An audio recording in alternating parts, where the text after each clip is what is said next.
दिक्कतों को दूर करने के लिए हम सभी दिन रात मेहनत करेंगे। यहां जंगल महाल के इस पूरे क्षेत्र में कृषि की व्यवस्थाओं को सुधारा जाएगा। इस इलाके में सिंचाई सुविधाएं बढ़ाई जाएगी, कोल्ड स्टोरेज का नेटवर्क बढ़ाया जाएगा और इसका यहां के आलू पैदा करने वाले किसानों को भी लाभ होगा। हम छोटे उद्योगों को आगे बढ़ाएंगे, उनके लिए भी सभी प्रक्रियाओं को आसान बनाएंगे। हम इस क्षेत्र में स्वास्थ्य सेवाओं को सुधारेंगे, गांव-गांव में सड़कों का विस्तार करेंगे। हम इस क्षेत्र में शुद्ध पानी की समस्या को हल करेंगे।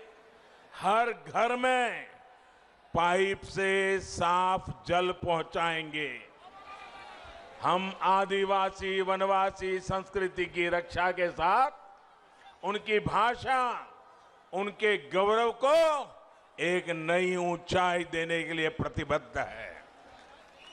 साथियों, मैंने ब्रिगेड मैदान में कहा था कि बंगाल का बीजेपी पर कर्ज है। बीजेपी जनसंघ से निकली पार्टी है। जनसंघ के जन्मदाता नाम की जनसंघ जन्मदाता जन्मदाता नाम की जनसंघ जन्मदाता नाम होच्छे श्यामा प्रसाद मुखर्जी। जनसंघ के जनक इसी बंगाल के सपूत थे। इसलिए अगर यहां सही अर्थ में कोई बंगाल की पार्टी है तो वो सिर्फ और सिर्फ बीजेपी है। बीजेपी के डीएनए में आशुतोष मुखर्जी और डॉक्टर श्यामा प्रसाद मुखर्जी का आचार, विचार, व्यवहार और संस्कार है। इन्हीं संस्कारों को लेकर हम बंगाल के हर क्षेत्र को विकास की नई ऊंचाई पर पहुंचाना चाहते हैं। हम सिर्फ बंगाल में कमल ही नहीं खिलाना चाहते, बल्कि बंगाल के लोगों का भविष्य उज्जवल बनाना चाहते हैं।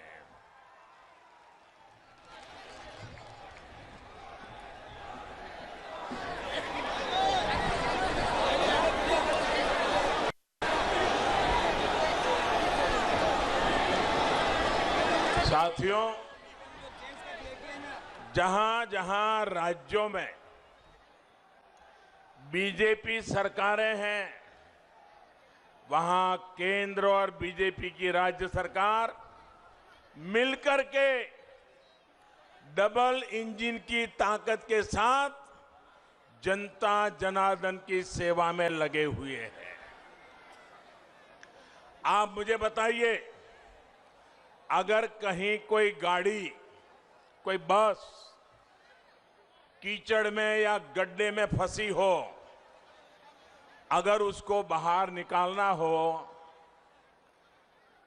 तो सारे पैसेंजर नीचे उतर करके एक दिशा में धक्का मारते हैं कि नहीं मारते हैं? मारते हैं कि नहीं मारते हैं?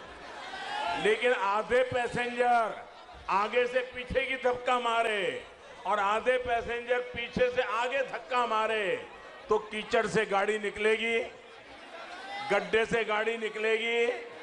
सबको एक ही दिशा में करना होगा ना।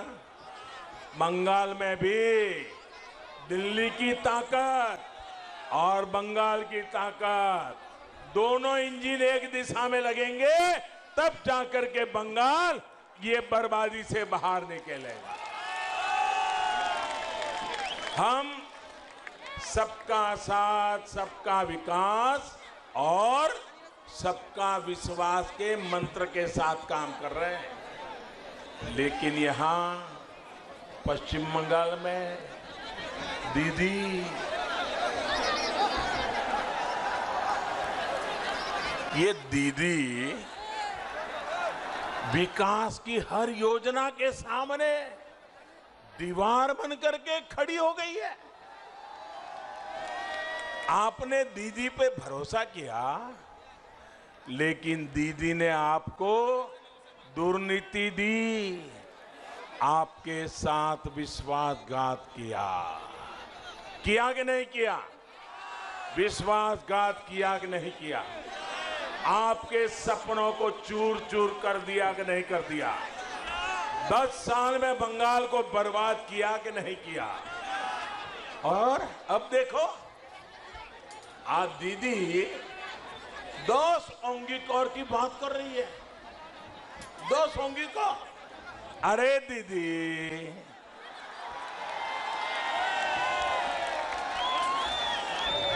बंगाल के लोगों ने आपको 10 साल सेवा का अवसर दिया था, लेकिन आपने उन्हें लूट मार से भरे 10 साल दिए। आपने उन्हें 10 साल का भ्रष्टाचार दिया। आपने उन्हें 10 साल का कुशासन दिया।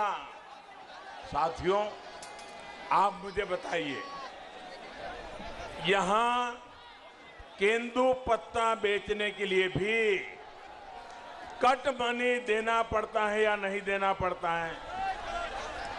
कट मनी देना पड़ता है कि नहीं देना पड़ता है? आदिवासियों को भी देना पड़ता है कि नहीं देना पड़ता है? गरीब को भी देना पड़ता है कि नहीं देना पड़ता है? मजदूर को भी देना पड़ता है कि नहीं पड़ता है? बंगाल में ये कटमनी का सिस्टम बंद होना चाहिए कि नहीं होना चाहिए? ये बर्बादी जानी चाहिए कि नहीं जानी चाहिए? साथियों, आप में से कुछ लोगों को शायद पता होगा, कल रात को 50-55 मिनट के लिए व्हाट्सएप डाउन हो गया,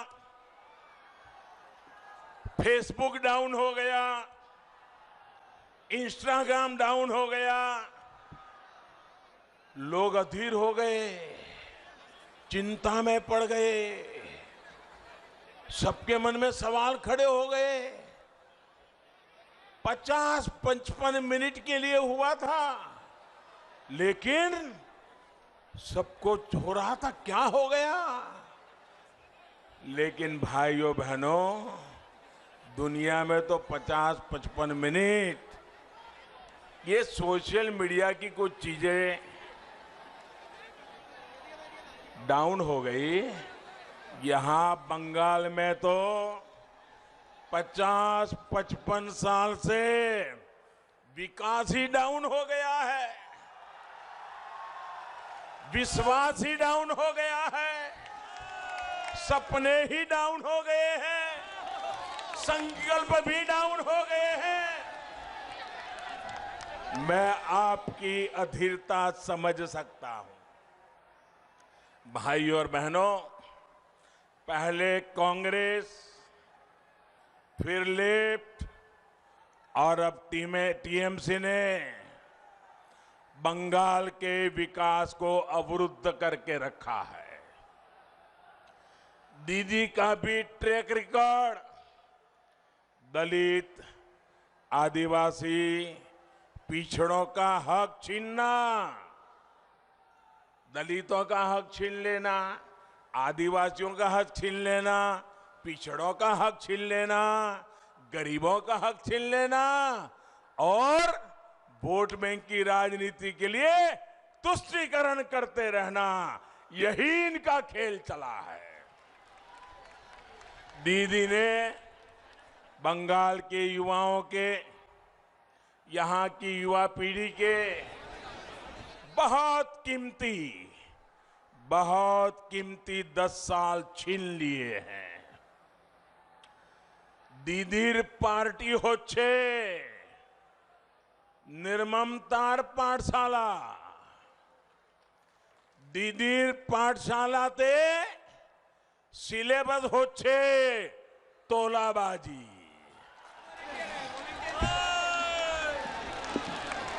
दीदीर पाठशालाते सिलेबस होच्छे कटमनी। दीदीर पाठशालाते सिलेबस होच्छे सिंडिकेट। दीदीर पाठशालात उत्पीड़ने ट्रेनिंग देवा होय, आराजो को तो ट्रेनिंग देवा होय।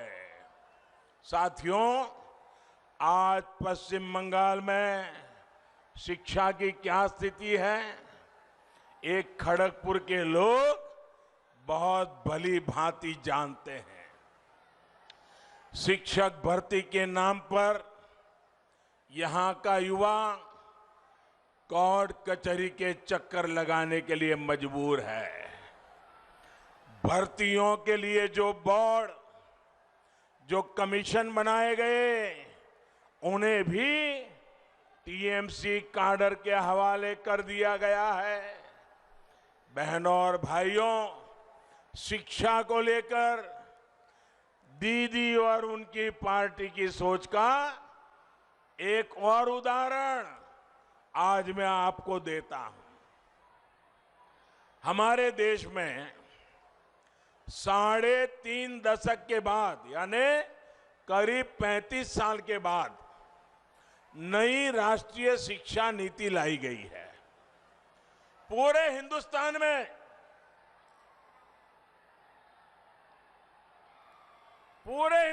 में ये नई राष्ट्रीय शिक्षा नीति की तारीफ हो रही है और इसका मकसद है 21वीं सदी की जरूरतों के अनुसार शिक्षा में बदलाव हो।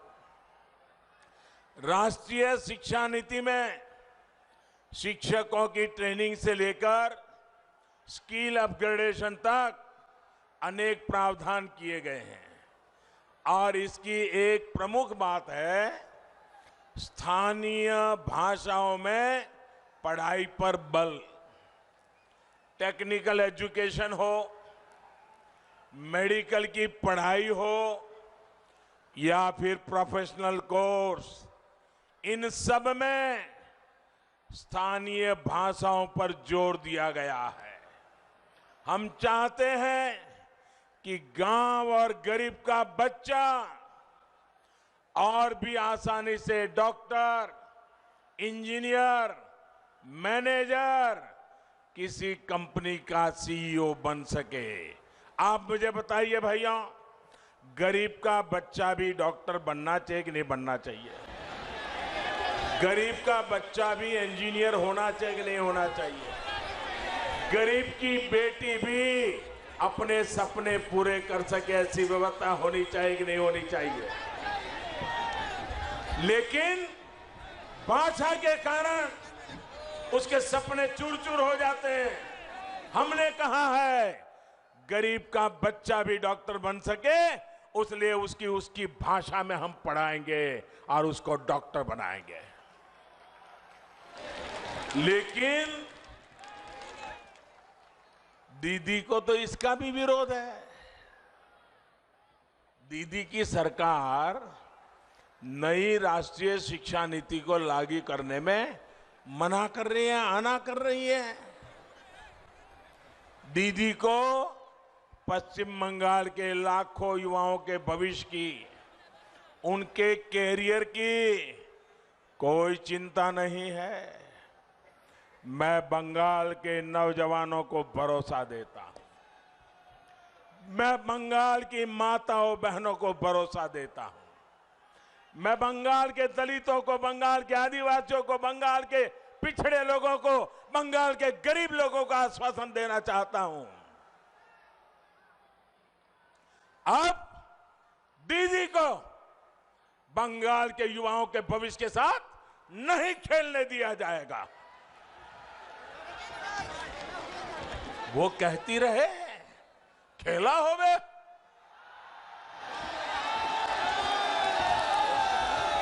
लेकिन पूरा बंगाल आज कह रहा है, ये हमारा पश्चिम बंगाल आज कह रहा है, खेला शेष होवे, विकास आरंभ हो गए। साथियों, आज दीदी से पश्चिम बंगाल के लोग 10 साल का हिसाब मांग रहे हैं, लेकिन जवाब देने के बजाय दीदी उन पर अत्याचार कर रही है। आज हर बंगालवासी कह रहा है, दीदी के तो बोलछी किंतु उन्हीं सुने छन्ना। अम्फान चक्रवात का हिसाब मांगो तो दीदी को गुस्सा, राशन के चावल की चोरी का जवाब मांगो तो जेल में डाल देती है, कोयला घोटाले पर जवाब मांगो तो पुलिस से डंडे मरवाती है, चाकरी पर जवाब मांगो तो घर जला दिया जाता है। साथियों, आज बंगाल का गरीब पूछ रहा है कि उसको आयुष्मान भारत के तहत मुफ्त इलाज की सुविधा का लाभ क्यों नहीं मिलता। आज बंगाल का किसान पूछ रहा है, उसको किसान सम्मान निधि के हजारों रुपए क्यों नहीं मिले।